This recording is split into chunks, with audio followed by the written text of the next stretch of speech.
What's happening, YouTube? Now, a couple of weeks ago for the Killer Comic Show, episode 14, I sat down with a fantastic artist from Boom Studios, the one, the only, Chris Wildgoose. Sensational guy, wicked artist, smashing it at the moment with the fantastic Alienated series from Boom Studios. Why don't you just chill out like I'm doing, sit back and have a look at episode 14 of the Killer Comic Show. Enjoy.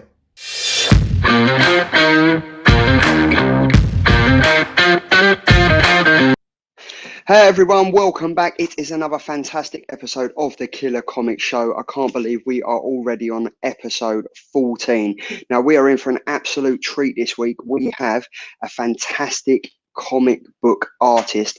He has been working on the very popular Alienated series. It came to an end 3 weeks ago now, and it has been sensational. So I think without further ado, we should bring on the fantastic artist who is Chris Wildgoose. How are you doing, mate?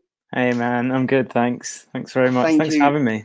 Mate, thank you for taking the time out of your busy schedule to jump on and just talk about comics, really. Like, it's really interesting to talk to comic book artists, talk to comic book writers and stuff like that. So I guess my first question to you is, how did you get into comic book drawing, artisting? It's I've got a long weird story about it, but it's I'm not the sort of, I haven't had the typical route where it's a lot of people get in by doing, portfolio reviews and submitting work and stuff like that. I've been silly lucky with some of my chances to get into comics. So my original thing was that I met this, I wanted to be a concept artist on a film. And then I met this guy who was a writer for a film, and he was doing his own film. And then I ended up, I did some concept art for his film, and then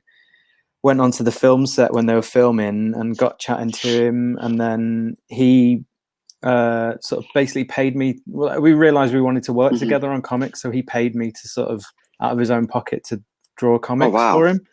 And then we did this. We started an imprint between him, myself, and my wife, and it's called Improper Books. I don't know if you've seen any of that. It's a bit indie. It's very indie. So, but we did a series called Porcelain.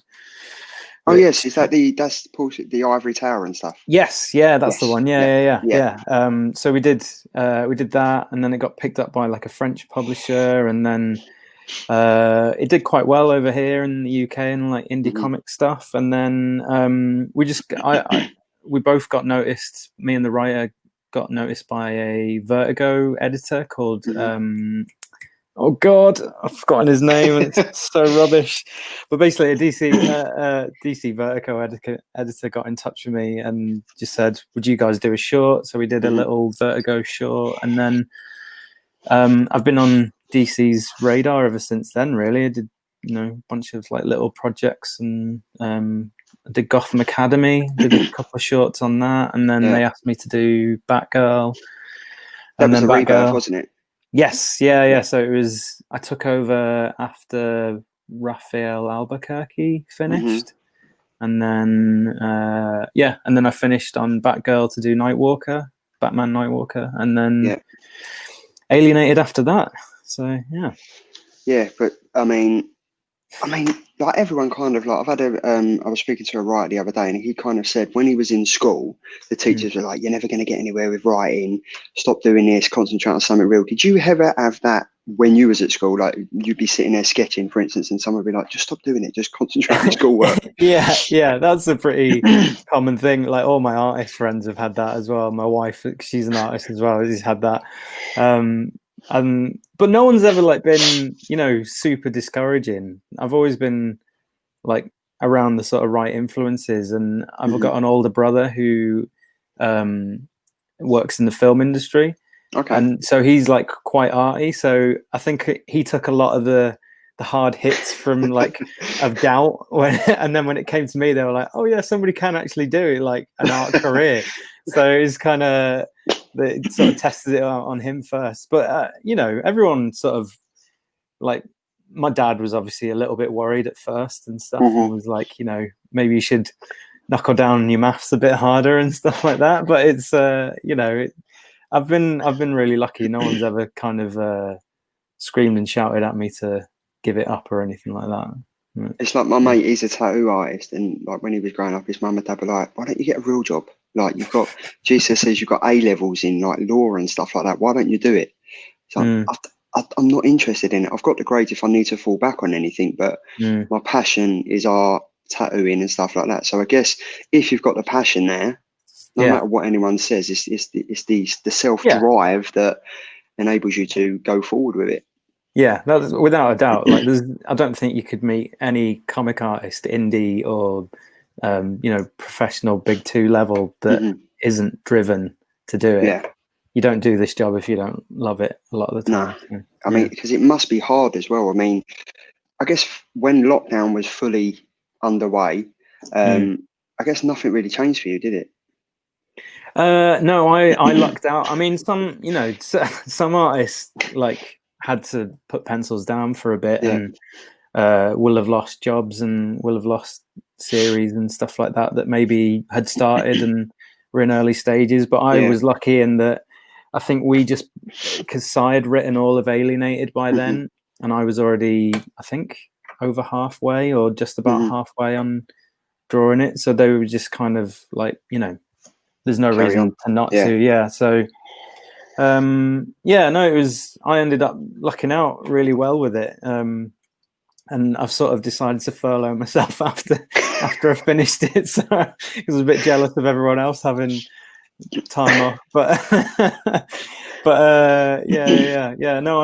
we really lucked out. Yeah, I can imagine. I mean, like we'll get on to Alienated soon, but I mean, to be able to just sit there and draw all day, does it become a tedious task, or is it still have you still got the same passion about it, that you're doing it for a business now as if you was when you was just doing it as a pastime and you was doing it? Is the enjoyment still there? Enjoyment's still there. It's definitely more of a, it's a job, and sometimes you're working when you don't want to. Like I work when I'm we've all been there, mate. We've all been there. Yeah. But it's not always not every day is a day of love for comics, really. Like you have hard days, and when the deadlines made that whooshing sound past you, like that's when it starts to really crunch and get hard. But I mean, you can't argue with it as well. It's got some great perks to it, and I love it. Like I love doing it when it's like some of my favorite bits of anything I've ever done ever is doing comics. So it's it's a job, but it's a good job. I guess. Yeah. I mean, so who is and who was your greatest influence? Has that changed over the years? Have you looked at different artists and maybe writers as well and thought, I kind of aspire to be where you are, what you've done. I'd like to leave a legacy behind me and stuff like that. Because I mean, you must only be about 25 now. I'm 33. I look about 15. I know that. Like I look like a child. I've got the build of a 15-year-old. I don't think like. Mate, I'm not far off, and I'm 35. So there you go. It's that I get that all the time. But when you get ID'd for Red Bull, that's the thing. You're like, honestly, I'm over 15.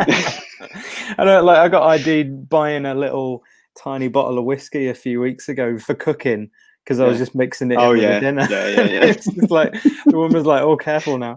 But it definitely changes. Influence change all the time, especially. I mean, it's probably the same for writers. I don't know specifically, but definitely my influences evolve, and like there's always another artist who you're like, oh, I want to draw like that person, or like how do they do that? And mine have changed, but like I've fixed on 3 that I think you can see in my art now, like if you know who they are and stuff. But it's it's changed. Like I used to be, when I started in comics, I really wanted to draw like do you know Ashley Wood, who he did where's my books, he did he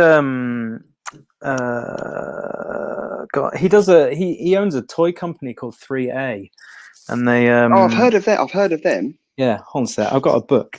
Okay, cool.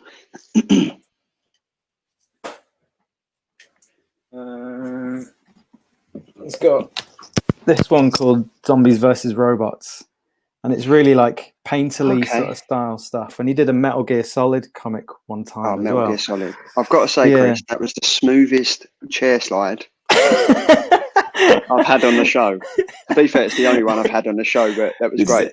It was just lucky that I remembered to take my earbuds out, or that would have been a different story. Or there weren't nothing in the way that you could have just gone. But yeah, so he was my biggest influence at first because I wanted to do painterly sort of stuff, and I was big into painting when I was at uni. And then I've got more books by him as well. But and he did Tank Girl for a little bit as well. Sorry, but Tank Girl, old school. Yeah, is that right? That was by who's Tank Girl? Was that Image, or was that no? That was it was wasn't it Deadline? I think they were part of their own sort of imprint thing. I think, weren't they? Maybe, but now they're like IDW. IDW, yeah. Maybe I couldn't say that for sure. I've got loads of Tank Girl books as well that I just can't see from here. But so it was Ashley Wood at first, and then as I drew more and more comics, and then it was like obviously Dave Gibbons is a big one. Like reread Watchmen while I was at uni, and that just changed my mind about comics completely as well. That came out again at the start of the year, didn't it? What the show? Watchmen, no, obviously the show, which is on Amazon Prime, but they did was it the something clock. Oh, was it the Tom King one? Yes, the Rorschach one. Yeah. I've not read any of that though. But no, I really liked the film, but I wasn't really into the TV show. I kind of watched like one or two episodes and kind of lost interest in it. Whereas, I was suckered by that show, man. That was for me. It was one of the best things on TV. Like especially towards the end, it like wrapped it up really, really well. I might just have to jump on that. See, for me, it was The Boys. The Boys is just insane. See, I'm the other way around. I didn't click with The Boys. You didn't click with that, yeah. No. With The Boys, it was insane. I'd read the comics, and I thought what they've really done well in the film is that they've kind of taken one of the original characters from the comic, put him into the TV show, and it's kind of all ties back. And obviously there's like a few comics coming out this next couple of weeks that tie back into that as well, so that's really interesting. I just couldn't gel with Watchmen, but I'd recommend giving it another try, because it wraps it up in one season, so it's like you see the end of it as well. And I think I literally got halfway through the first episode where is it the police officer dies? Right, yeah. Yeah, and then I kind of had to get back to work and was like, oh yeah, I'll get around to watching it, and never did. So I think I will. I'd recommend it, man. I'll jump back on it. There's a certain episode in it that could only be done with a Watchmen character, and it's just it's mind blowing. But it's worth getting through the series to get it. It's I'd recommend it, man. I think I was scarred for life when the film came out, and you see Dr. Manhattan's big blue. It's quite awe-inspiring, isn't it? Yeah, but I mean, so obviously, like growing up, you had your influences and stuff like that. But did you ever do any like academic, artistic training to get into what you do now, or is it just kind of you just kind of fell into it? It was just natural for you. It's I studied art through high school to university, but none of it applied to comics. Like all of that training that I had, all that money on tuition fees, like none of it has made me a comic artist. That was all just changed as my influences changed and figured out, like, because I didn't really like sort of know that I wanted to draw comics until I started to draw comics. And like I say, I wanted to be a concept artist like for film and stuff before I went into comics. But then there's lots of sort of disciplines that like apply to that, like all the design stages and things like that. But not really. I've never been like trained by anyone to draw comics. It's just kind of been, I've studied how other people do it, and then and like watched videos of other people drawing, and just learnt it through the years really and stuff. So it's been quite an a natural thing. But I think a lot of like illustrators and comic artists tend to do that. Like, unless I think in America and now, I think there's a lot more sort of comic illustration courses. But when I was going to uni, I don't think there was any in the UK. Probably in the US, I think there was, but I don't think there was any in the UK. But I think it's just because even to this day now, the UK comic scene is so small, and it's still kind of assumed as that like no one reads comics, no one's a geek, no one's a nerd or anything. But over in the US, it's massive. Like, you see people like doing live YouTube streams, and there's like 15 people on the screen, and they're all talking about the comics and stuff like that. Whereas I think over in the UK now, it's slowly starting to pick up. But I mean, obviously, when we was like in uni and stuff like that, comics weren't even a thing, really. It wasn't a massive thing. Yeah, in the last, I'd say in the last 5 years, it's blown up because of the internet's made it like more and more, everyone's able to put out a comic and do a really good looking book as well. But I mean, like, if you look at everywhere outside of the UK is like big on comics. Like, you go to Europe, like go to France or any European country, and comics there is like, it's a whole different thing to US comics as well. It's like considered like a sort of general art form for storytelling, whereas it's in the UK it's like funnies and superheroes, but then in the US it's more superheroes and but now it's like indie stuff. But I think UK's sort of slowly getting a better mix of both sides of that. No, definitely. I mean, and so when you kind of sit down to like write a comic, so had you worked with Simon before you started on Alienated? No, we tried to for years, ever since like pretty much, I think after my first year of bringing it was like the first year after Porcelain came out, because we were going to the same conventions and stuff, and he sort of knew the writer of Porcelain, Ben, a little bit, like, because they were on the same sort of comic forums as each other for a little bit, and I think that, like, Ben knew her wife and his wife and stuff like that. But his so Sai, I remember the very first day that I got an email from Sai asking if he wanted to work together, and it was I was at Birmingham.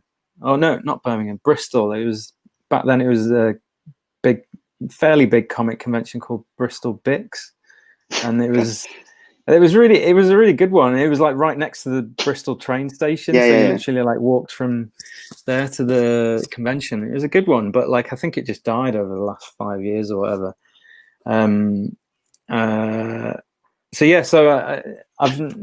been trying to work with Sai for years, and then the editor of Boom, Eric, has been trying to get me to work for Boom for ages, and I'd always said to them I'd always wanted to work with Sai and stuff. So it was, it just never worked out time wise, like because I was always doing either Porcelain or Batgirl when he'd asked me to jump onto something. So, but he's always been a good friend as well, from just knowing him through conventions and and just mutual friends through like comics and stuff. And that's wicked. So when you did finally get to both sit down and come up with the concept, did Simon come to you with the story and say, right, this is my brainchild, this is what I'm thinking about? When it came to you like that, did you sit down and think, right, do you focus on the whole comic, or do you focus on like the individual panels first of all and build the story around the actual writing? It depends on the book. Like Alienated was very much had an overview of like what was going to happen, but not the thing was still yet to be on a whole written.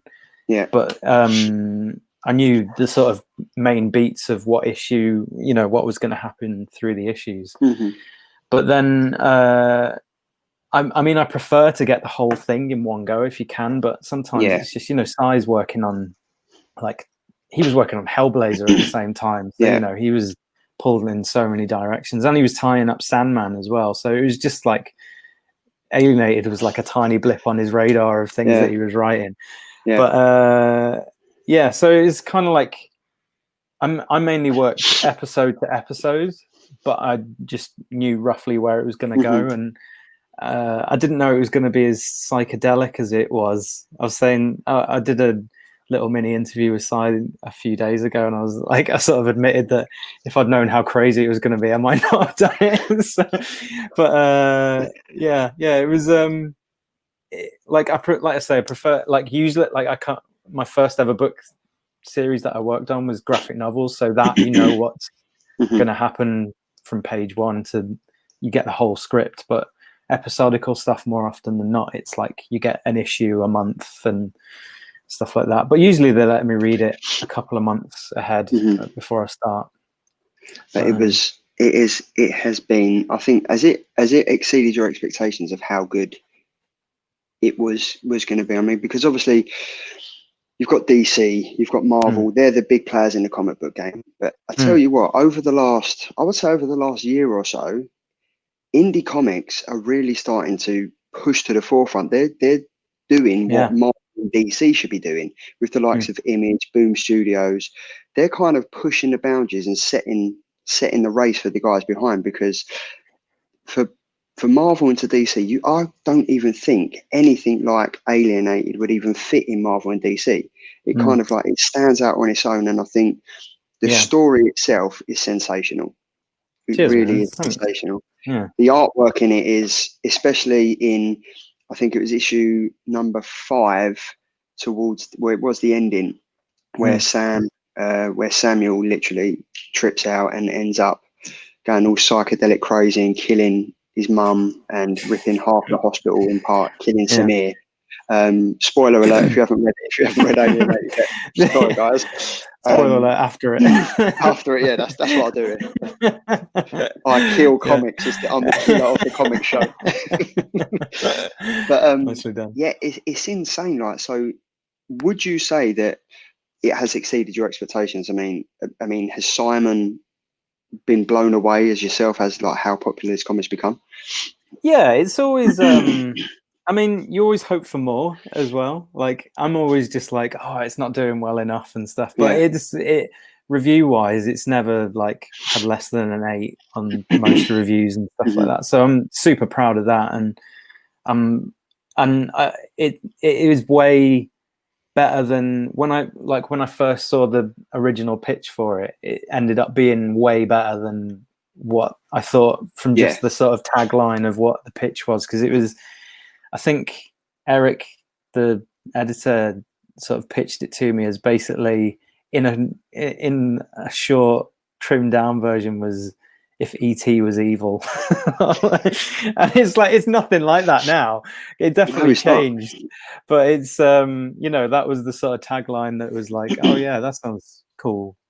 But it's way more than that, isn't it? It's it's way more sort of personal and like shades of grey for everyone. And like no one's exactly the good guy in it. And which is a great story, I think. And one of the things that Cy like juggles so well when he writes is just characters who are flawed, but you kind of can sympathize for regardless. So I mean, was there any challenging aspects of writing Alienated? Obviously, with it being so socially impactful, with the likes of, you got Samuel, who wants to be a YouTube sensation, so he's trying to gain his followers, being this like masked persona on the web. You've got Samir, who's struggling with like family issues that no one really knows about. Then you've got Samantha, who's kind of just this rebel teenage girl that kind of no one really talks to and stuff like that. So was there challenging parts in that to try and not be so taboo about a subject and push the boundaries while still keeping a matter of fact about the social aspects of the story? I mean, I feel like that's more of a question Cy would be quick to answer. I know there was definitely a like, I think it was, did you find it hard to draw? Yeah, that's the one. Yeah, did you absolutely. find it I think it was issue 4, which is Samir's one, which is super personal and very much like and you're dealing with the sort of very touchy subject of like a white guy writing a Muslim character and somebody writing a character who's got these really sort of dark feelings and like self-harm and stuff like that, wasn't it? Yeah, exactly. Where it's stuff that, like, I mean, I don't know exactly Si's personal history. He might be able to. He might have been, you know, writing from experiences. I couldn't 100% say, but you know, he's very good at sort of tapping into that sort of empathy of it and sort of seeing somebody else's sort of sides. And he's not the kind of guy to just like write a Muslim character for the sake of writing a Muslim character. There's like, there's a reason why, and there's like you know, it's so I trusted inside to be able to balance it out. But I definitely, like, sometimes I was just like, oh fucking hell, this is, sorry, am I allowed to swear? No, yeah, it's fine, it's fine. There's good. Yeah, there was sometimes, and like when I first read the script, I was like, oh Jesus, this is some tough stuff. Yeah. And like felt like a little bit like, God, are we gonna have trouble with this? But then I think, like, I felt safe with Si, and I felt safe with the editor Eric to sort of, because I remember when we were in New York, just as I started working on it, we both went to New York Comic Con, and I was chatting to Si about. So when did it start? 2018. What, when we were working on it? Yeah, 2019. No, 19. Yeah, we started working on it. When was it? About March, maybe, on 2019, and then I was like I think I was maybe 1 or 2 episodes into it when we like first met face to face in New York Comic Con, and we were just chatting about it, and he was saying, like, he was warning me that there was some pretty dark stuff coming up, but he was like, he was expecting that Boom might have to like rein him in on it, but I think from what he told me then, it sounds like they were fine with it, and they obviously trusted in what Si wanted to do with it. So yeah, it's one of those things where it's like it's a challenge, but you've kind of got to trust in the team to be able to pull it off. So yeah. So it was tricky, but it, you know, you've got trust in the team. So yeah, 100%. And I think if you've got trust in the team and the team have got trust in you, you're onto a winner, which clearly happened.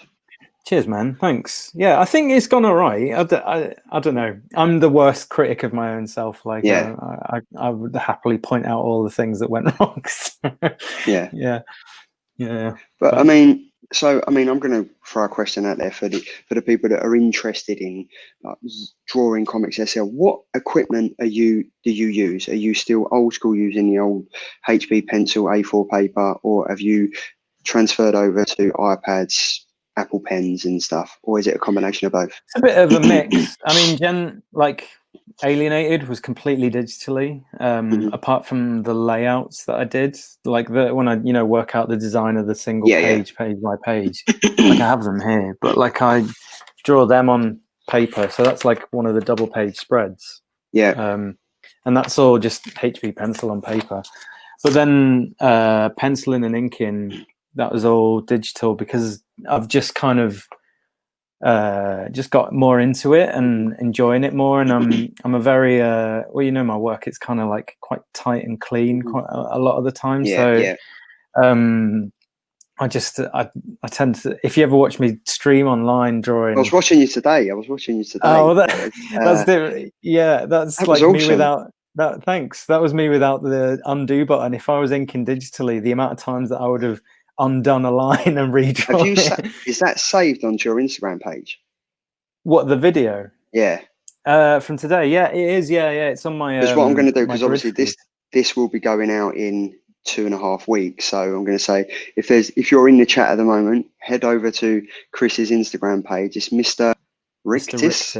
Mr. Rictus. Yeah. Mr. Rictus. Head over to his Instagram page and have a look at the drawings that he was doing live. It was amazing. It was quite. I was like mind-boggling. I was just looking like, what the hell? How is this even happening? Make sure you check that out. But yeah, it was awesome.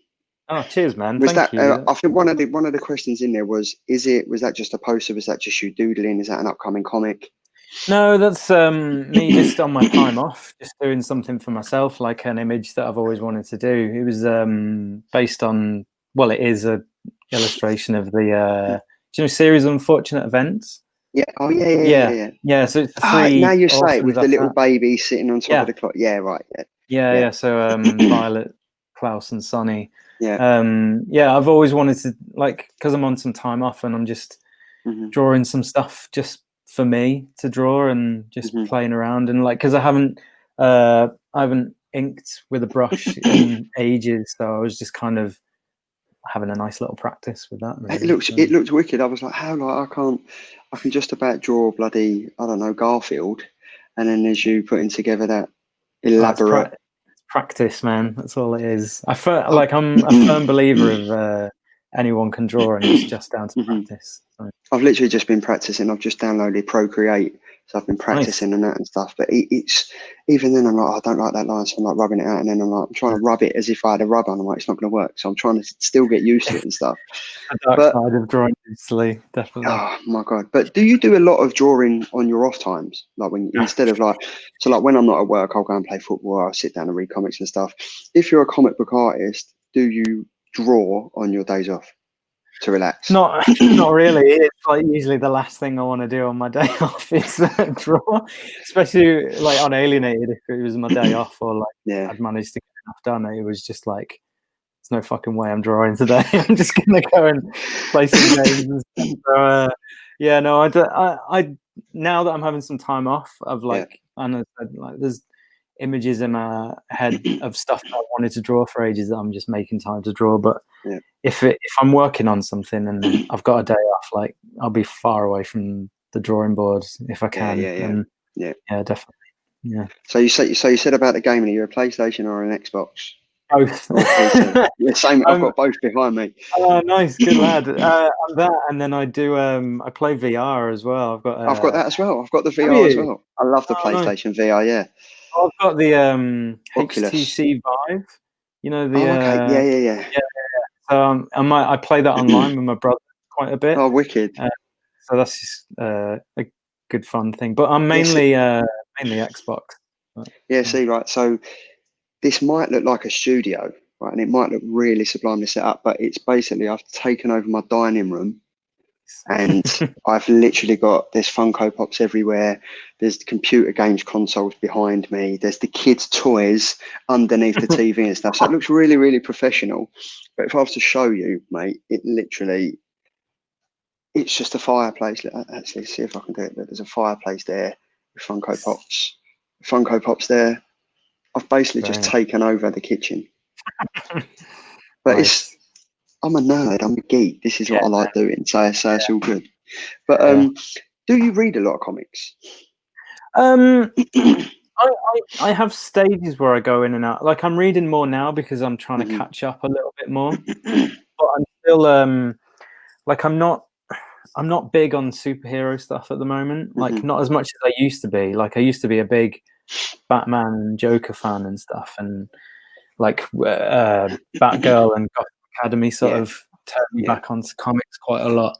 But I tend to, I don't know, I'm not a massive reader, but like I read, like, I more read for the artwork than anything. Like I'll pick up issues of like series that, like, on like sort of more of the big two stuff, I'll pick anything up that I just like the artwork of, and I have no idea what's going on with the story. But I do read, like, I read bits and bobs, and probably not as much as you, I imagine. Like, oh my god, I went to my local comic book shop on Saturday and just spent £70 on comics. It's easy to do that. Oh, it is very easy to do. My wife would not agree with you. She really wouldn't, but it just happens. Like, I can't be geeky guy comics if I ain't got no bloody comics to read, can I? Do you know what I mean? Yeah, I hang out with a bunch of guys in our local town, and we go to our local comic shop every, like, once or twice a month, just to pick up a pull list and stuff, and coffee, and like my mates, like, one of them's an artist called Mark Laming. He's like a old school comic artist, and his pull list is just monstrous every time he pulls it up. It's so like I just go on. rock up with like four or five issues, and he comes up with like a stack like that big. But it's just mental. I mean, I mean, I was in there and I said to my wife, I was like, if I go every week, £7 or £8 a week, you're not really noticing it. When I go there once a month and drop like 65, 70 quid, you kind of, it's a pretty decent sum. But I mean, I was in there on Saturday and there was this guy that rocked up and he literally bought 3 CGC 9.8 comics, like the slabs. And then he must have had a pile about this big. And then he bought some old school ones off the wall. And I'm like, he's probably just dropped about 500 quid. So, and well, I mean, nerds got a nerd, man. Nerds have got a nerd out. We have.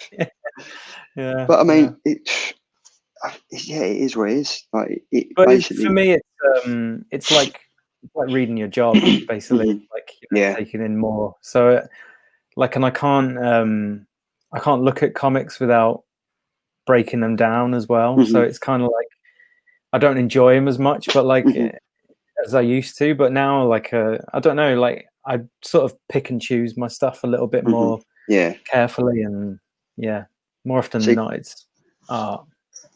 Yeah, because since I started like Geeky Guy Comics, I read the comics. I do enjoy reading the comics, but I kind of read them twice. I do one to read the story and review it, and then I do one to read the story as a reader, as if I wasn't reviewing it, as if I wasn't doing Geeky Guy Comics. So it's kind of good. I can kind of see both ways of it, and especially with Alienated, I found myself looking at the artwork more so. So I'd read the story and then I'd go back over and look at the artwork because I'm going to be honest, mate, it's tremendously done. It's like it's incredible. Like some of the artwork in it, you're just like, wow, this is, especially like the interchanges where the 3 Sams are all talking and all the different color bubbles and stuff, and it's all interlinking with like Chip who's in the woods and they're floating between. Yeah, it's great, mate. I'm singing your praises here. And definitely. And if anyone hasn't read Alienated yet, 1, have you been living under a rock, and 2, either go out and buy all 6 issues now or wait until it comes out in trade paperback, because it's really weird, because after every single issue, after a new issue came out, I'd go back to number 1 and read the story as a whole. So when last week issue 6 came out? Yes. Yeah. Yes. Yeah. So on Wednesday night, I read issues 1 to 6 again, and it made more sense to me than it did the first time round. It's like, when you watch something on TV and you're like, oh, I've got to wait a week to the next episode. I kind of get annoyed with that. I put it on like weekly record and stuff, and I watch it all because it kind of just sits better like that. And reading number 6, it was insane. It was, mate, I've got to say, I'm gutted it comes to an end, if I'm honest. Thanks, man. Yeah, but it's definitely a thing like that is meant to be read, both in issues, but also as a whole. So thanks so much for rereading it, though. That's like honestly, that's like an artist and writer's dream for their baby, is to be reread and read over again. So, but what I found really interesting about it is that it's clear to see that you and Simon have got a great relationship. Like you understand it. You kind of understand the story that he's trying to get across, and it ties in perfectly with your art. So it's really endearing to see that you two have obviously worked really closely together. You've got a special bond, and you kind of bounce off one another. But the fact is that with like self-harming, with abortions and early pregnancies and stuff like that, and people wanting to be someone that they're not, and scared to be someone who they are, for all these kind of like taboo subjects to be in one comic book and for it to pan out and read as well as it did, it was amazing. It was, I've got to say, it's probably, I was speaking to one of my friends over in the US, John's Comics with Kids, and every time a new issue would come out, we'd be straight on the phone or messaging on Instagram saying, what did you think of the latest issue? And it was nothing short of incredible every week. Every time. And the only thing with this issue is that I was gutted it ended. Well, that's good. That's good. We got you wanting more, so that's good. What would you say? We'll finish off this, but I do want to get number 6 up on screen. I just want you to talk through some of the pages, because I just want to share how incredible it is. But what has been your highlight of your artistic career so far? Alienated is definitely one of them. Like, just working with Sai and like having that, like you say, like we worked really well together. So that was a big high. That was like a nice one. And there's out of the porcelain books, the third one that we did. It's the same art team on porcelain as this, so it's like similar flavor. And Ben and Sai are both sort of writers that really write what I want to do. So those, like, so Porcelain Ivory Tower and then Alienated are my two sort of favorite babies that I've ever done. Because what have you got? You've got, what was the first one? Was it a gothic? Was it a gothic tale? Yeah. So book Porcelain Gothic Fairy Tale, and then that's the one. Was it Bone China? Bone Child. That's the one. Bone China. Sorry. Yep. Yeah. And then it was Ivory Tower. Yeah. And yeah, they're my sort of personal, like, sort of favorite things I've ever done ever, and hoping to do more at some point in my life. But yeah, they're because like that's me and Ben creating that from the ground up together, and like the imprint, and like we got them printed ourselves and published and stuff like that. Because what I noticed on, I think is it Bone China #2? Is that the green cover? Yes, that's Bone China. Yeah. That's the one that I kind of looked back at the other day and was like, there's similarities between the cover and Chip in Alienated. Right. Yeah. Was that always your thinking, or did that just happen? I mean, I might have just pointed that out, but I mean, I think that's just the natural way it's happened. Like I draw those sort of masked faces, very similar again and again, and it's it's the same artist and same brain behind it. So I try not to like, but it just happens. That's just the way I work, I think. Oh, it's a great way to work. Your drawing is incredible. I wish I could just draw half as good as you. Just practice more, man. Practice got makes it. perfect. Everyone's got it in them. Yeah. Ah, mate. So, do you have any memorable, funny comic book stories since you've passed, present, anything that is you found yourself in a situation where you're like, I can't actually believe I'm fucking doing this. I can't. Other than sitting on this show right about now. Well, as in what I've worked on, or like what I've done? What you've worked on, or what's happened while you've been working on it, or there was one time.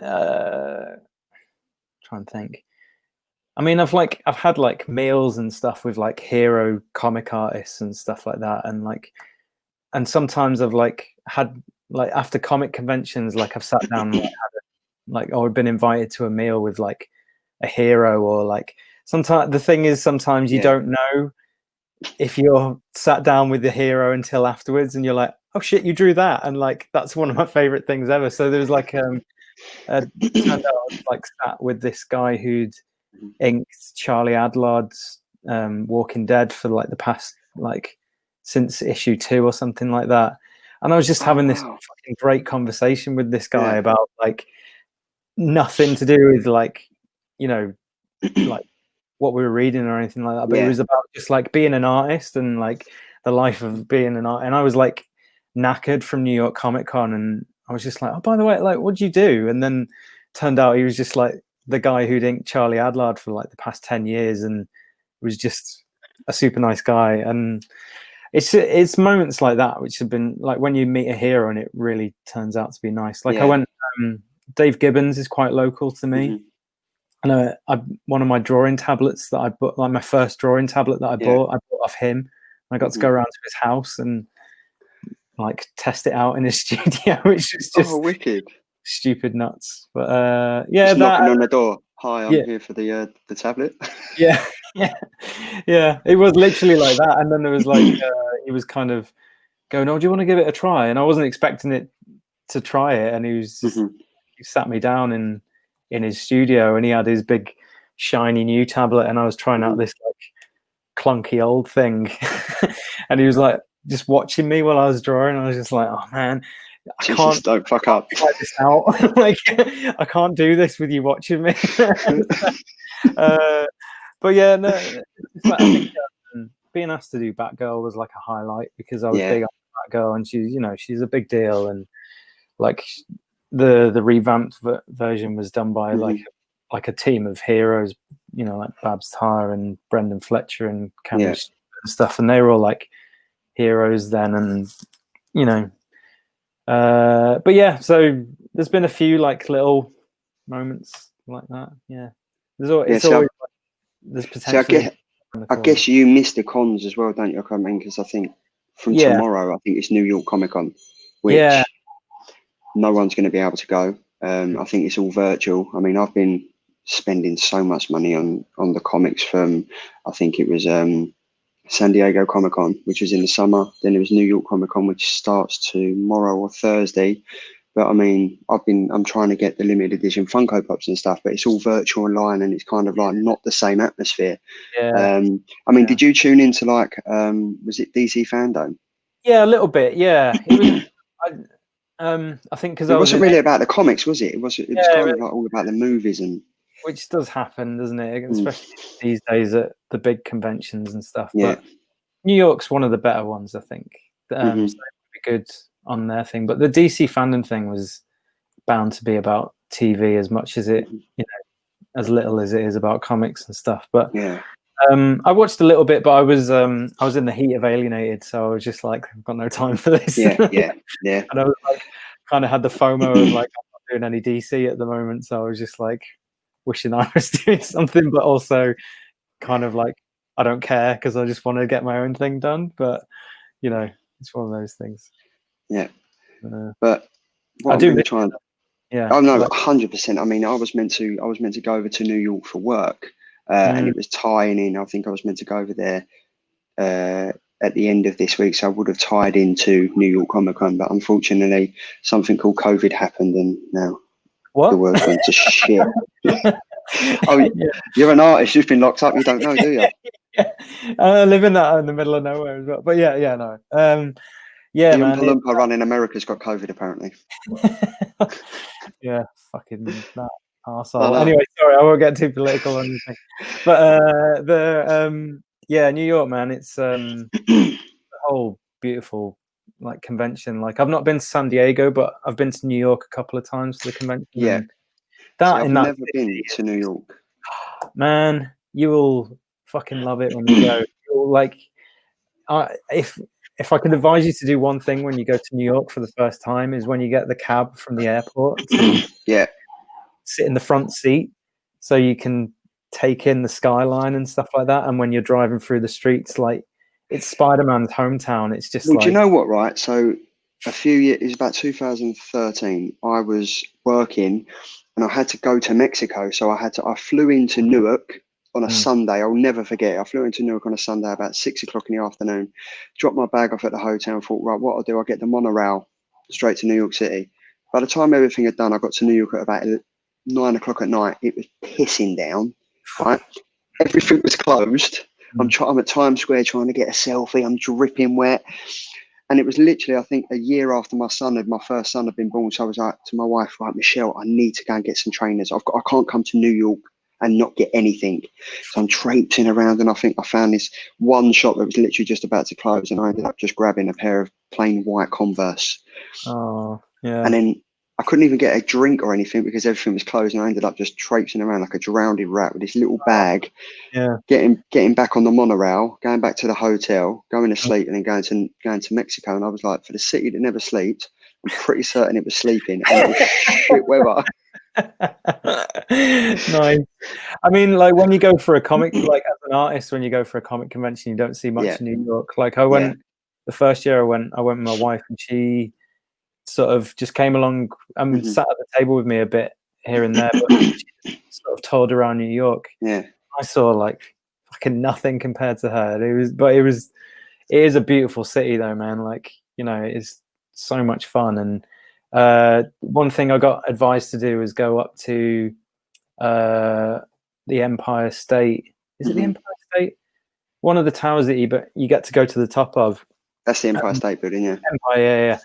And go at night, and it like after midnight, I think when you go up at midnight, just before it closes, because there's no one up there, you don't have to queue. And we went up there and just in New York at night from the top was just beautiful. It was so good. I've done that once. I've done that once on the Spider-Man game. It's a different experience, man. With that Spider-Man game, I found myself not even doing a story. I was just swinging around New York thinking, this is insane. And then obviously with the next gen PlayStation 5 coming out where you're Miles Morales, that looks incredible. Yeah, I'm definitely but I'm going to try and share the screen now. Right, here we go. So obviously this is issue number 6. Now, hold on. How do I do this? See, if this was live, I wouldn't be able to edit this out. But right, so this is just, it's all, I mean, this was pretty dark, this issue. I found this issue pretty dark. I mean, was it the darkest issue that you've written? Not written, drawn? No, definitely not. I'd suggest seeing any of my improper book stuff if you want to see some pretty dark stuff on there. Like, I mean, I don't draw like gory stuff. I tend to draw stuff that and like work on stories that are more like emotionally like pretty bleak sometimes. Like Porcelain gets pretty dark and has some really gruesome dark moments in it, but Alienated's up there definitely. It's one of the darker ones. Like Samuel goes on a dark route. Literally, I mean, we see him like change from here, and it was kind of like, I mean, this here is just, I really did feel sorry for Chip in the end. Yeah, man. Yeah, he gets whipped around quite a lot and borderline getting, just short of being actually physically smacked. He just gets torn around like a puppy on a lead, doesn't he? I mean, do you think, I mean, like I read this again, and I'm kind of like, mental abuse seems to be kind of at the forefront of this comic, like especially for Chip anyway. He's an alien, he's come to this planet obviously not knowing what he's expecting. He's kind of grown up as the story's gone on, and he's kind of like can't wait to get home when Samantha finally sets him free. Well, he's very much, he's found the 3 like youngsters that are just not equipped to deal with caring for something that can give them a lot of power and change things that they're not happy with. So it's he just falls in with the wrong crowd, unfortunately. But other than Samantha warms to him a lot, as you know. But he's just he just does get pulled through the ringer a little bit. But he's that sort of sweet, like a dog, where instantly turn on a bit of love. Probably be it'll forget everything that's happened. But this image here I thought was great. It's just like looking down at the town, and it was just, I mean, the way that the panels are set out, mate, they're awesome. Cheers, man. Thank you. It's that panel was probably one of those ones that should have been an easy and quick one, and I could have probably got away with just doing a little bit of line work here and there to just express that there is a town there. But it's one of those ones where I'm like, there should be a road here, and then so therefore there's a gap between the 2 buildings, and then so that I tend to overthink things like that. But I think it's. But I think the way that the panels are drawn, are like throughout the whole comic, throughout the whole series, are just something that's engaging, and you're kind of like you don't know where to look, and it's all like you're looking at everything on the page, and I was finding myself going back over it in case I missed something. Is that kind of what you do as an artist? Do you kind of put little Easter eggs in? Yeah, absolutely. Like the issue has like at least one Easter egg in it, and I think issue 3, Samantha's one, has like the stuff that they're looking at. Are you hearing a drip? Yeah, what is that drip? It's not me. Is it a clock? I think it's one of the kids' toys. I don't know what it's really annoying, isn't it? Get out, man. Go for it. It's fine. What is it? Right, I think I might have found it. Yes. What was it? This thing. Just wouldn't stop ticking. It was leaning on something. Nice. It's back. It's back. Maybe it needs attention. It's just. Right, I don't know what it is. Right, I think I found it now. Right, it's now this, I think. Right. Right. I was like, oh my god, I ain't got a leak, have I? Right, I can edit that out. It's fine. Oh yeah. Leave it in if you want, man. Blooper reel. Yeah. But yeah, so your Easter eggs. So do you leave them in? I mean, I know some artists out there, like they will, they'll leave some on the front covers and stuff, and inside the stories and stuff like that. Do you kind of have a mindset of like, oh, I'm going to put an Easter egg in this one. I want people to look into it more.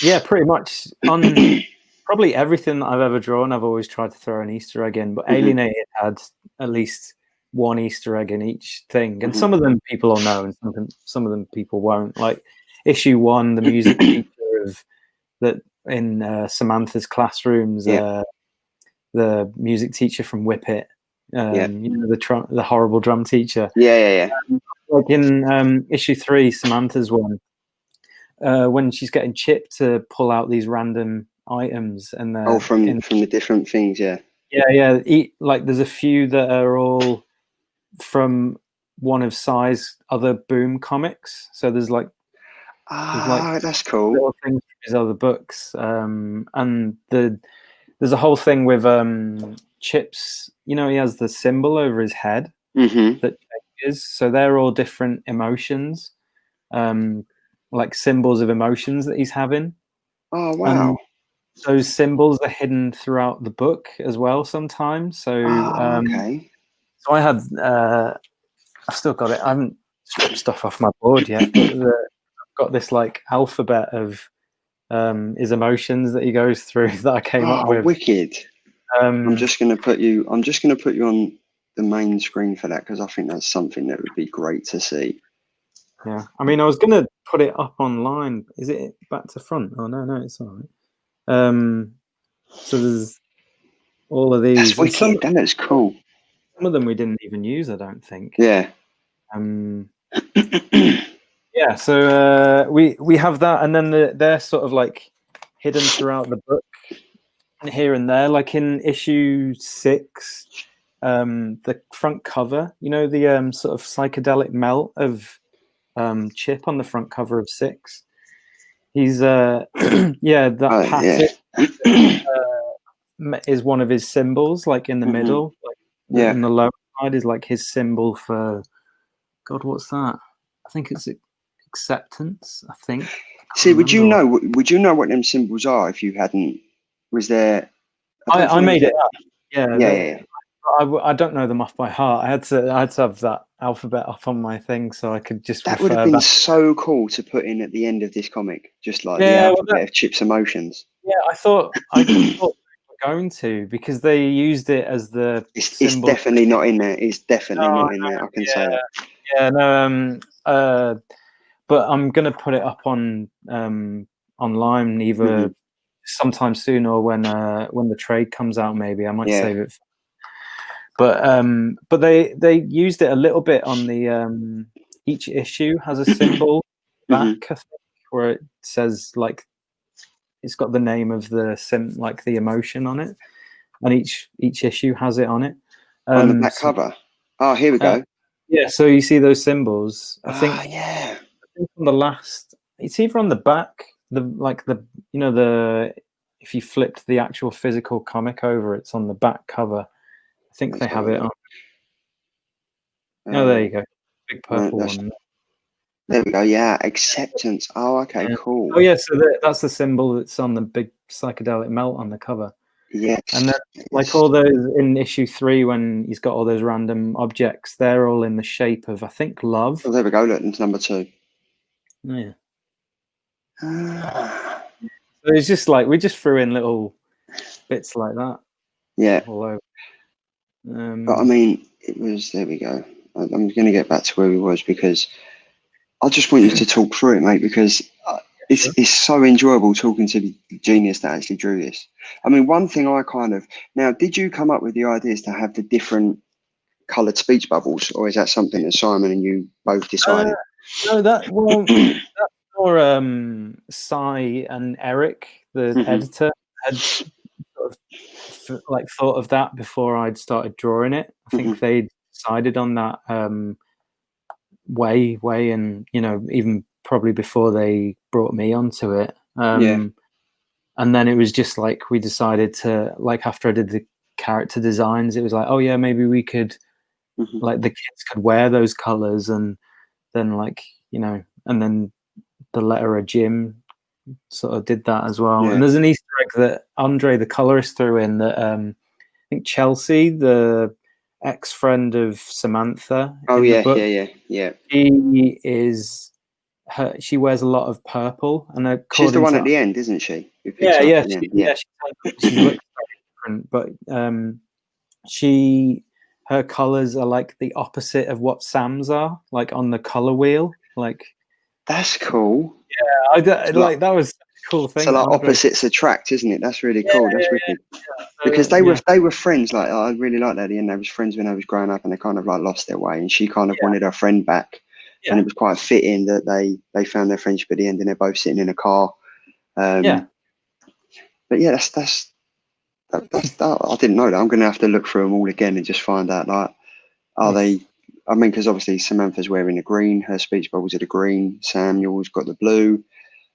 This is one of my, out of the whole issue, this is one of my favourite things. Ray, that Samuel has smacked her and she's flying through the page.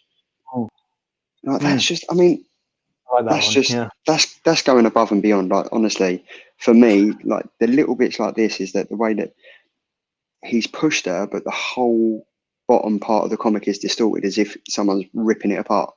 We play. I love playing with that when that happened, because I think that happens on issue 3 as well, when she steps through the panel onto the next one. And she steps onto the next one.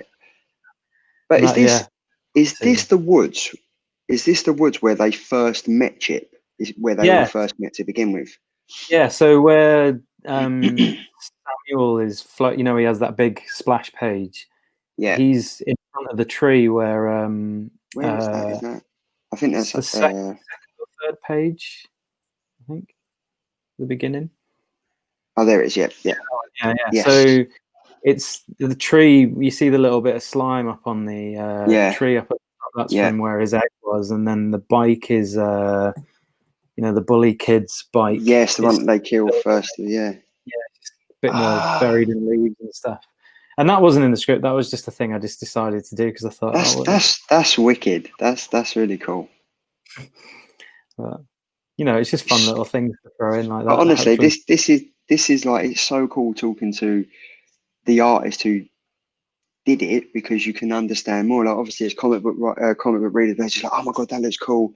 There's a bike there, but unless you know the thought process behind it, like, I wouldn't have noticed that. I would have read it, and I noticed the bike there, and I was like, oh, I would never have noticed like the slime coming down from the branches, stuff like that. So I'm even more intrigued now. I'm like, so it's like, if you ever went to read it again, there's something else in there that you might not have noticed the first time. So it is great. I like that.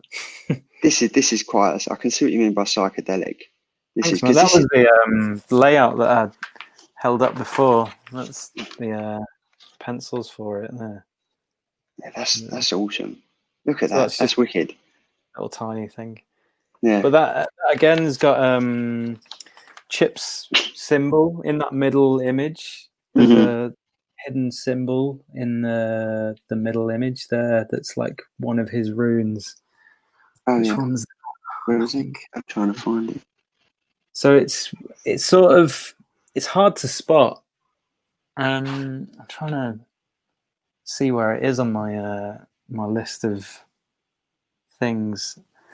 Which one was it? Sorry, I should know this. It's one of those things that you spend a lot of time on, and then when you come to recall it, you're like, I have no idea what that is. I'm starting to doubt that you actually drew this, mate. I think it was Terror. No, was it Terror? No, it wasn't Terror. I think it was like grief or something like that. It's it wasn't wanting, wasn't it? It's like, yeah, it's wanting. So it's this little tiny this symbol here.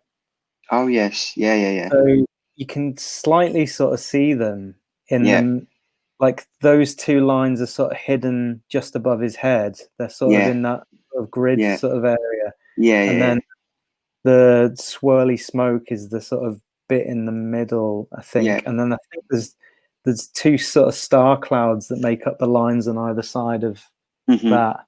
But it's just, it's just stupid shit like that. You just throw in for fun. Yeah, but it's like, for you, it's stupid shit. For the reader, like now I'm looking at it like, oh yeah, like Lost. Oh yeah, I didn't see that. This must have been a fun page to do, no? Yeah, it was, and you should have seen my face when I read it in the script. I was like, oh my god!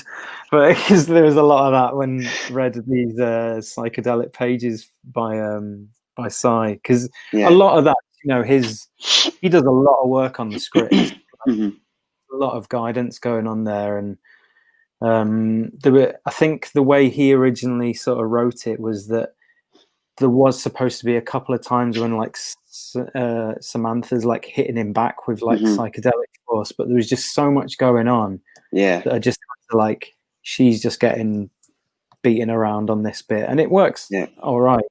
She like starts to build up that green bubble around her, and then he just completely smashes it to bits. But there's a lot of Cy work going on there as well. Because he's really taken to her, isn't he? Like Chip's really taken to her. You can like see the distress when Samuel's hitting her, that he's like crying out for her, because I guess he kind of latched onto her. Was it different emotions that he would latch onto? So obviously with Samuel, he'd latch on and feel anger, even though he didn't want to feel it. With Samantha, he felt love and empathy, and then obviously with Samir, it was kind of sadness, wasn't it? So it's kind of like that, and a bit of like, he loves all of them. Like that's why he goes through like he latches onto them and like feels what they feel. In the way that E.T. does with Elliot, I think a bit in when he gets drunk and things like that. But it's very much like he feeds off them, but no matter what they do to him, he's like he sort of understands them and sympathizes for them as well. So like when they sort of trap Samuel, pardon me, he sort of feels sad as well, like that they've had to do that, and he's just like sort of at that moment, say on that page, he's sort of physically tied to Samuel, so he can't sort of do anything really. What I really like about this, the top right image is where Samuel's floating, is that the mask is kind of almost looks like the wooden mask, of the original film, The Mask. It looks like that. Was there ever that thought in your mind was that any of your thought process, like going into it? It was not the mask specifically, but I can see where, because it's got that sort of nose piece on the front, and the eyes and the sort of gap for the mouth. Like I can totally see that, and it probably has bled through in my mind, because I used to be a big fan of the Mask film when I was a kid. But not on this, because his mask is supposed to be like a sort of mix between Waxy, the character he's wearing. It's supposed to be a mix of his face and like his mask and chips. So it's like, it's just a weird sort of mix of that, really. It just works. Thanks, man. We did that mask is one of those things that's like, you kind of cursing Cy's name for throwing in an idea like that, because I can't help but like go the more difficult route, because it's digital. I drew Samuel's face underneath, and then drew the mask on top, and then we sort of blurred the line work underneath them, that's underneath the mask.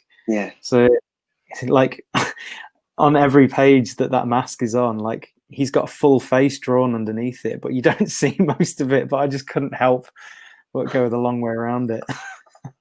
It just, yeah, I mean, the detailing in it, mate. I'm going to sing your praise here because this is, like, I didn't think this was going to happen. I was like, oh my God, no. This is what I'm about. I literally just sounded like Chip. I was like, no.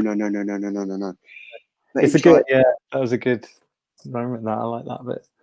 And I really liked how that panel turned out. I wasn't too sure about it. And then it's one of those things when you sort of draw it and then the colorist comes back and Andre just nails it in every issue in this. And there was something like when we first started it, I wasn't too sure. I was like, because I've worked with Andre a lot. He did all the porcelain books and some other stuff that I've done. And I wasn't too sure about like the dots and stuff like that. I didn't like it at first, but he just knows what he's doing. He's got that. It just works. Yeah. But that page, I love that one.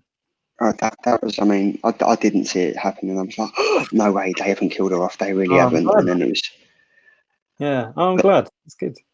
This here is, I thought this was kind of good, like the way that he like goes back and everything, and he I guess there's kind of like sympathy, and he's kind of gutted in a way. I mean, the anger's just taken over. He's killed his mum, the only person he was actually close to. And I kind of felt, was it in issue 5 where he was like, oh, Mum, look, do you want to go out for a meal and stuff like that? And she was like, that's the moment. I've got to work. Nice one. That's the moment where it's the last lifeline to bring, stop him doing all this. I love that. Like, Si noted it in the script of like, this is the last lifeline before. I found that so powerful. I was like, literally, he's been through everything, and people say it only takes one thing to trigger you. And they say don't meet your idols because they never live up to your expectations. He's just met Waxy. He's absolutely obliterated him. And then he's like, oh, Mum, do you want to go for dinner? And she's like, I've got to shut you down. And you could just see, you could sense it as a comic book reader. You could sense shit's about to go down. This ain't going to end well. Oh, God. That's exactly what we were aiming for. So I'm glad that. Well, it came across for me, and I've got a certain feeling it would have come across to everyone else reading it. It was very powerful stuff, and I think that one, out of all of because obviously each individual story was like a setup, and then it was Samantha, Samir, and Sammy was telling us. That one there was just like that kind of led him on the path that we see him eventually going onto. But it was powerful, and you kind of. Do you think there was a bit of regret or a bit of remorse when he actually killed his mum? Because at the start of this comic, he's kind of like, he just overshadows it. He's like, oh my God. Yeah, he doesn't mean to. It's a total fake that he does it. He doesn't know who the cop is that Samir's talking to. And he just, like he does, he just goes in blind rage and then sees what he's done afterwards. And then he just sort of goes into a rage shell in the 6th issue and, doesn't want to look back, but he's definitely he's saying all this stuff, but he's still, he's an angry teenager. He's saying this stuff and he doesn't necessarily mean it, and he's just a bit, he's just going through it, but he's got all the power of everything. And a typical teenager will probably break a remote controller or something like that, and they'll be like, oh shit, I broke that, but he breaks the world. So and there's no going back from that. And I think like this top image here when he's like and gone, you can see the fear in his eyes. He's like, shit, I've got all this power and I did not expect that. And then he kind of like just changes again. Yeah, the reference that Si gave me for that was I don't know if you remember, I think it's Two Towers, Lord of the Rings. Oh yeah. Worm tongue. Is it Saruman? Saruman, yeah. He's like showing him his big army, and Wormtongue is looking down from the tower, and he's like sort of almost crying because he's just like, oh my God, like I'm in too deep. And I referenced that as that panel as being like he's done this horrible thing, but he's like sort of just filled with rage, but also like, I've gone so far now, and like I've got to go with it. Yeah. But it was just, I mean, this is so powerful. And then obviously he's kind of wondering what's going on. This one at the bottom was just awesome. It's like he's flying through time. He's literally Yeah, I like that one. That one turned out quite well. I didn't think that one was going to work out that well, but that was me channeling some superhero feelings Was there there. was there a little Nightcrawler moment in there from X-Men? Do you think? The way that like he's leaping, and obviously this here kind of looks like the Nightcrawler's tail and stuff, but it's definitely like he's flying through somewhere he wants to. And what I've really liked about this, his phone is in near enough every panel. Yeah, because like there's a lot of panels that are supposed to be as if it's like his phone, His like that vlogging and stuff. Yeah, yeah. Like that previous page where he sort of flies back from the panel. That's like supposed to be he's just like let go of his phone and it's floating there and stuff. And yeah. That's him just never stopping being a streamer, basically. And then this one, I thought this was quite good when he kind of feels like he's lost Chip. Yeah. And you kind of just see him for a second. I mean, in this one here, he's kind of like, I'm on my own. I'm in too deep. I can't do this. I don't know what I'm a lost teenager. Yeah. And that one where he's just stood on his own, like done for then, isn't he? And he's just well, he's got no one, has he? He's literally got no one. Yeah, poor guy. I mean, he does some horrible shit, but he's just gone too far. He's a teenager, and but like I say before, the stakes are everything this time because he's in control of everything. Well, he thinks he is anyway. And it's like everything's disappearing, his phone's disappearing. And I was kind of looking at that thinking he's probably more gutted about his phone disappearing because it wasn't backed up on the iCloud. Yeah, that would be the thing. Like, where did he go from here? Is there an iCloud anymore? Does he just live in the forest in his own mind? Can you imagine that? He's like, shit, if I got a Samsung, I didn't have an SD card in it, and I forgot my password, so it's not on the cloud. See where your priorities now, man. Yeah, I know. But this was quite heartfelt and telling. Like, you just literally see he's obviously drained everyone else of life and killed everything, and then it's just Samantha's not dead. It was all in his yeah, poor guy. But I mean, he did some horrible stuff as well. But yeah, when did he die in this bit? Is he dying here or is he dead? I wouldn't necessarily say he's definitely dead. This is the thing. This is But then it's it's up to you to decide whether he's dead or not. Yeah. I don't think he is.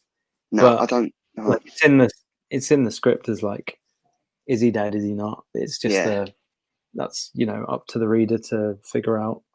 But what I liked about this is that even when he was alone, he still had two people around him. Like, he still had Chip and he still had Samantha. And it goes back to Samantha's emotion. She's been through all this shit with her baby and giving her baby away and stuff like that, but she's still a caring, decent teenager at the end of it.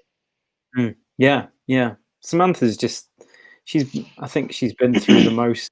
Well, no, she hasn't been through the most, but she's just kind of got a slightly bit more understanding head on her and can see things from outside of herself a little bit more than the other two at the time. Like, it takes Samir to go through all of his horrible stuff to step outside himself properly for a minute.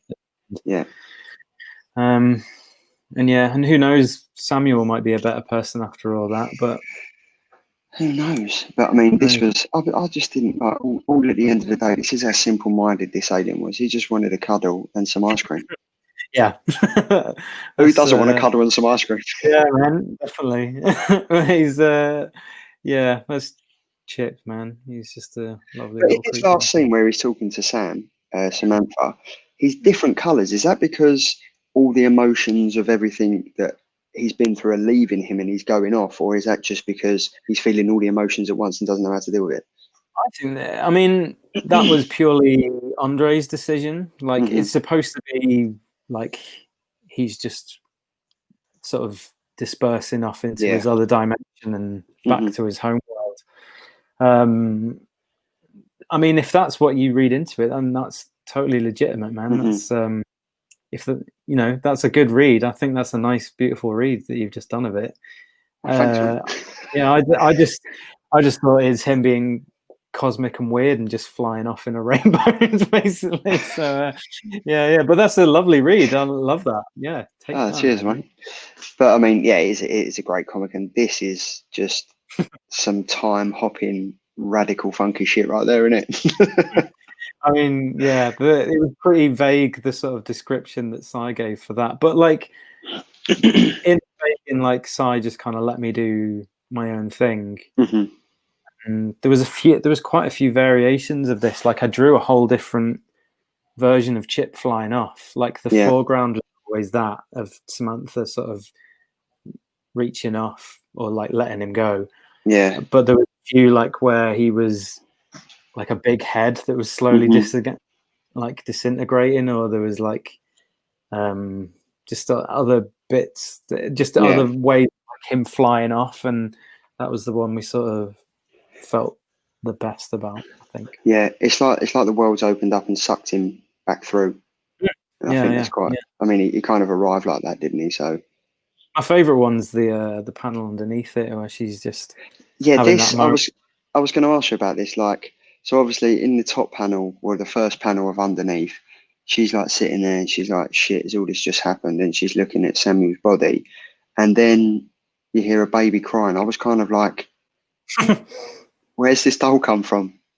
Well, but then I was like, is it a doll or is it it's the one that she's had all the way. You know, she gets given that doll to look at. Yeah. It's supposed to be that. It is a little bit of a like she's had like it's just kind of like she's had it in her bag all along. It's just it's just one of those. It's just like, oh yeah, that thing. Oh yeah, that thing. But it's supposed to be her just kind of being brought back to earth, I think, and screaming baby will do that, mate. Trust me, I've got a 7-year-old, a 3-year-old, and a 2-year-old, and wow, you're right in the thick of it, then, aren't you? one of them's screaming, at one point, if not all three of them at once. Nice. But now this, obviously, so it's Chelsea, isn't it? So Chelsea, her colour her colour's pink. Is it pink? Like violet-y, purpley pink. Yeah. But I'm definitely going to have to look into this colour spectrum thing, because this is insane. Like the way that she rocks up in the pink purpley car with the purple hair opposite the green. It's just, this was, if I'm being honest, the way that this story ended, I kind of wanted to see what more happened. Do you know what I mean? I kind of like, we kind of find out that was Samuel left in the woods? Who knows? Where's Samantha gone from here? But these breakdowns are like, it's the rebuilding of a friendship after everything she's been through. This poor girl, she doesn't remember anything. She just remembers her growing up and doing stupid things with her mate. Yeah, well, that's the end of the sort of crux of the story, is that just kids figuring it out, and they don't know what they want yet. And you've been there, you've been a kid, and your kids are probably going to go through the same thing. It's like you just have to go through this messiness of trying to figure out what it is to be a human in the world. And I'll tell you what though, mate, if one of my kids rocks home with an alien called Chip, I'm on a blower to you. I'll be like, mate. No, don't. I've had enough. I'll be like, my kid's just rocked up with this psychedelic alien called Chip, and he wants to speak to Chris. I'd be like, call the government then. Mate, we've just gone through COVID. I wouldn't be surprised if Godzilla walked through my back garden as we're talking, mate. Do you know what I mean? Yeah. Jesus. 2020. But I mean, Jesus, what a fucking shit show it's been so far. But I mean, this comic ends at the end of the day, they're just kids. And I thought this part here, now this blew my mind. I thought at the end of the day, she goes into her locker and there's ice cream there. Who doesn't want that, man? Who doesn't want ice cream? And then when she's walking and she's like, oh, do you know what? 5 more months, better make the most of it. And she's just eating ice cream. I thought it was wicked. Like, what a way to end a comic. It was an enjoyable read from start to finish, mate. Honestly, I really, really enjoyed everything about it. I think we can get back. Yeah, there we go. That was quite professional, that wasn't it? But yeah, I mean, so there's a lot of talk of Boom Studios transcending over into Netflix and stuff like that, with the like of like we had Joe Hill's Lock and Key that's gone over to Netflix. I think there's talks of, is it Something Is Killing the Children? There's talks of that maybe becoming a Netflix series. When you go into a comic book and it's as in depth as a story as this, are there people high up floating around with the idea that if it does well as a comic, it could go something further? It could be a TV series. Yeah, absolutely. There's so many streaming services now that, you know, everyone's fighting to try and get the new thing.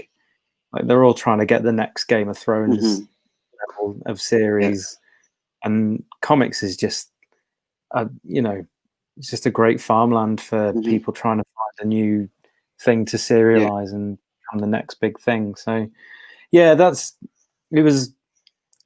like always a consideration of pretty much everything that I've ever worked on. There's always been you sign a contract that says, like, you'll get this amount if you and there's like a company that might get first refusal on and first look at series to be made and stuff like that. So that, that is, and these days definitely it's like a part of it now, like that, you could, there's always a chance that something might happen, and you hope for it.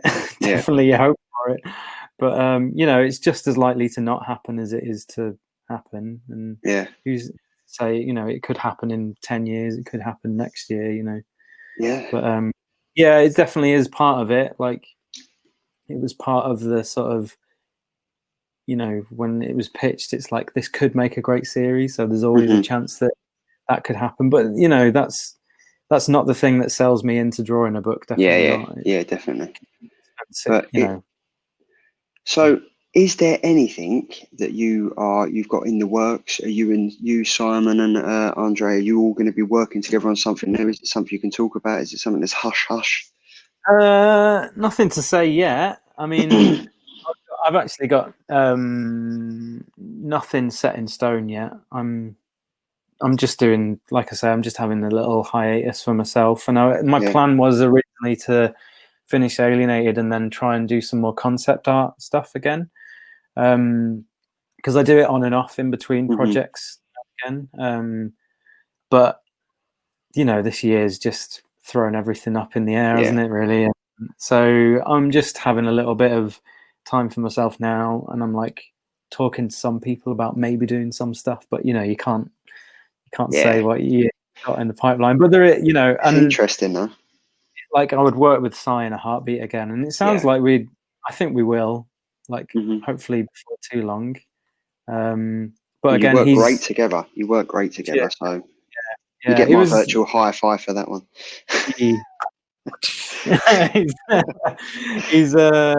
I'd love to work with Cy again, and Andre as well. Like, Andre's been sort of a guy I'll go to. Like, he gets my what I want done with my work, like, better than anyone.